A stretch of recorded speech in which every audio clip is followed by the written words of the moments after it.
Absolutely. It's a big risk to see if an act can pull it off in the studio.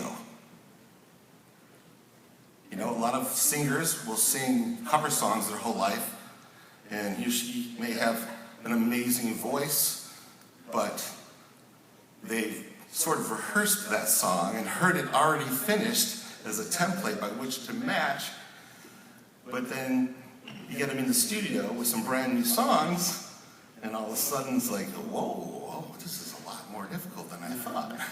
It's a whole new baby. So being experienced in the studio, as well as having that professional, seasoned representation of your music is important. If you're selling sound, it should sound as good as possible. So absolutely. There's also a weight that comes with, it's obvious to an industry decision maker when someone has invested in themselves. It says a lot. And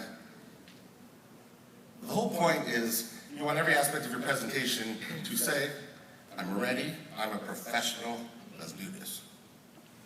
As opposed to, you're Joe, yo, what's up? Come on, let's do this. All right, I saw a couple other hands. So let's say the band would send you the first version of that song and would have 443 likes on Facebook versus the second version with 15,700. Which band would you be more interested in? Could you rephrase that question? Okay, so the first one. Oh, you went to the mic? Yeah, you know what, would you mind going to the mic so everyone can hear you better? Yeah, thanks. And you know what, when you speak to me, tell me your name. I'd like to know who I'm talking to. My name is Ulrich Ellison from Austin, Texas. Thanks. And you came all the way from Austin just to be here today? Just to see you. Thank you.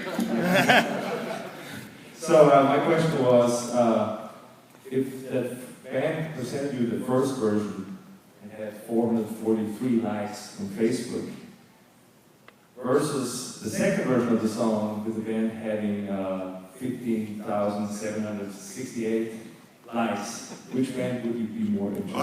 Okay. The likes don't really mean anything, you know. Not nowadays. You can fabricate likes. You know, the music comes first. You know, so and likes don't cost anybody anything. All right. Now, let's say they had 447 sales versus 15,000 sales. That would say something, because probably the biggest compliment you'll ever get on your music is, oh my God, I would buy this. It doesn't cost anyone to say, yeah, I really like it. But when someone puts their money into music, even if it's not that much, it's not really about the money, it's that your music is going to be an expression of what other people don't know how to say. That's my definition of a good song. A good song expresses what people don't know how to say.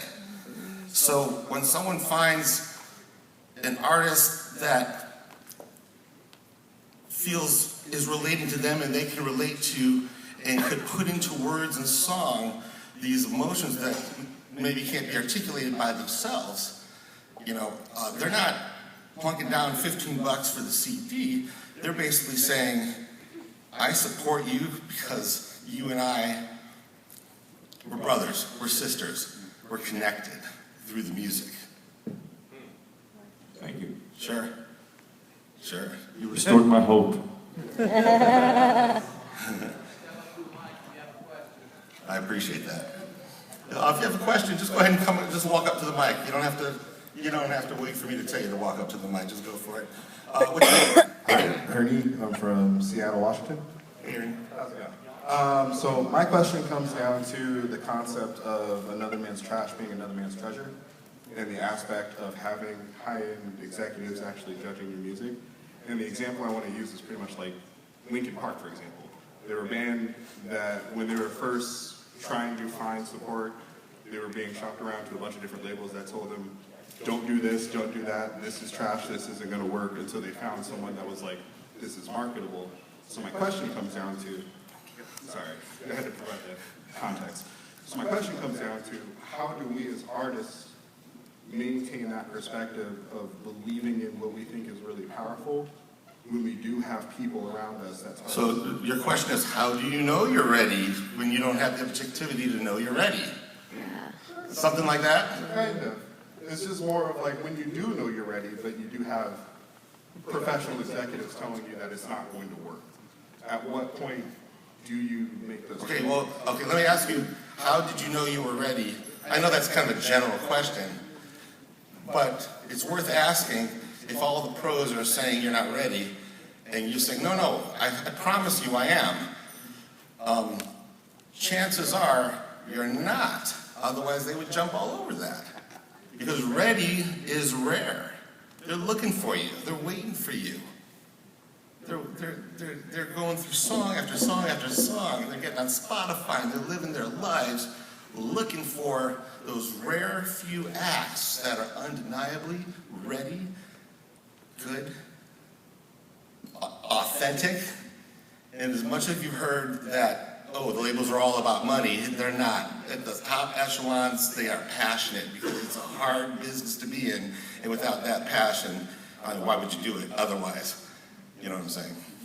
So, but I didn't answer your question one bit, did I?